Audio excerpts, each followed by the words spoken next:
Hi, I'm PGA of Canada member Rob Boyle. Today's video is about the all-important backswing. I will break it down into three major positions. It's important to develop a sound backswing as it will help you facilitate a proper downswing and ultimately help you hit greater shots. Stay tuned.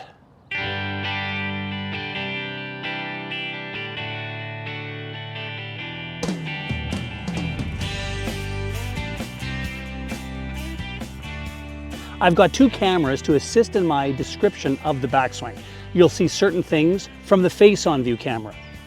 You will observe other details from the line view camera. Please feel free to grab a golf club and swing along with me. Now, before we start the backswing, let's talk about where we are aiming. My target is the blue pole down the fairway. As we zoom back, it gets a little tougher to see the target, so let's superimpose a flag on top of it. Now let's draw an imaginary line that runs through the ball and heads right out to the target. That's called your target line. You do have another line which runs along your toes, and that's called the foot line. For our detailed explanation of the backswing, we'll only focus on the target line. After you address the ball, there's three possible paths you can swing on. One is called an outside path. I don't really like that path because there's a tendency to come down on the same path that you go back on, and that definitely adds to chopping at the ball. Chopping is good at a restaurant, but not in the golf swing. The second type of path that's not good is a severe inside path. That makes you sway off the ball, it leads you to a flat swing, and when you come down, you'll tend to swing the club out beyond the ball. It just doesn't work. A flat swing is good in baseball, but not in golf. The ideal path is one where you go slightly inside the target line. Now you can take a coin or a golf tee or something, place it behind the ball, so that it helps you to swing back on a slight inside path. So that finishes our explanation of the three possible paths. Now let's get into the three major parts of the backswing. Are you ready for the first major position of the backswing? It's called toe up because of the toe of the club head must point up in the air at this stage of the swing. Now, if you're doing this at home, make sure the shaft is parallel to the ground. Once again, shaft parallel and the toe should be up in the air. Let's take a look at some examples. This is Maddie McCrary. She's an LPGA playing professional and she has one of the best swings on the tour. Here is Maddie's toe up position. The shaft on the left shows the club shaft parallel to the ground. Although it's difficult to see the toe, we can clearly see it in the right picture. Maddie's toe is up and a wee bit tilted forward. This is fine as it promotes a slight draw. This is about the maximum tilt anyone should have in their toe, however. The left picture now shows one of my students from the past.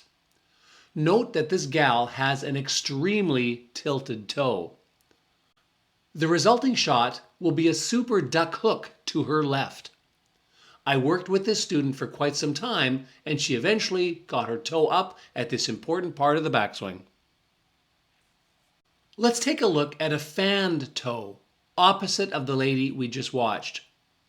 This fellow's toe is fanning open almost right away in the backswing, and he has a super open club face. This often leads to a slice. The fanned club face also leads him to a flat swing, and even though he got to the top okay, it's very simply a bad backswing. The second major position of the backswing is called letter L. When you get to this first position of your swing, you then hinge the wrists, your arms will come up a little bit higher, and you will form a letter L between your target arm and the shaft. This will give you ample leverage in your downswing. You'll get more distance as a result. The word leverage begins with the letter L, and this is a letter L, so it's easy to remember. Really important position. Let's take a look at some examples. This is Maddie McCrary again, but now she is at position 2. When her target arm is level with the ground, you can see her letter L forming. The picture on the right shows the approximate shaft angle one should have at position 2. It angles towards the ball. Some golfers may be a little bit more inside the ball and others beyond the ball. You should work with a coach to see what is best for you. Now let's look at a lady golfer with hardly any wrist hinge. Her arm is level with the ground and her club shaft is nowhere near the letter L. Even as she approaches the top of her backswing, there is very little wrist hinge. She'll lose tremendous distance on her shots as a result. The third and final position of the backswing is called top of backswing. This position is entirely personal because everyone has different physical limitations. Some golfers who are a bit older can only go back this far. Perhaps you're a younger golfer, but you've had a back injury. Again, this is okay, but the most important thing is you do hinge those wrists to form that letter L. From here you can do your downswing and actually get a really good shot. If you can go back further, go ahead and rotate your shoulder a little bit more. Some golfers get the club parallel to the ground or beyond, but work with your coach or your physical therapist to see how far back you can comfortably go. Let's take a look at some more examples. Before we start Maddie's backswing, I'll draw a circle around her head. One of the important fundamentals of the swing is you keep your head steady.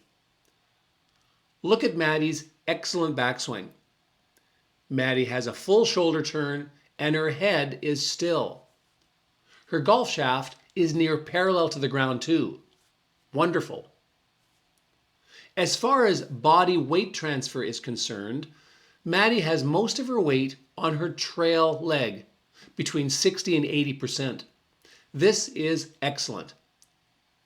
For comparison, we'll look at another pro golfer, Brooke Henderson. I'll draw another circle around her head. Brooke's head is steady, but wow, look at that overswing. I normally do not recommend an overswing, but Brooke can do this because she plays all the time and she is flexible. Like Maddie, the majority of Brooke's body weight is on her trail side. Here's a student that doesn't quite keep his head steady. Watch. Wow, he's about to fall over.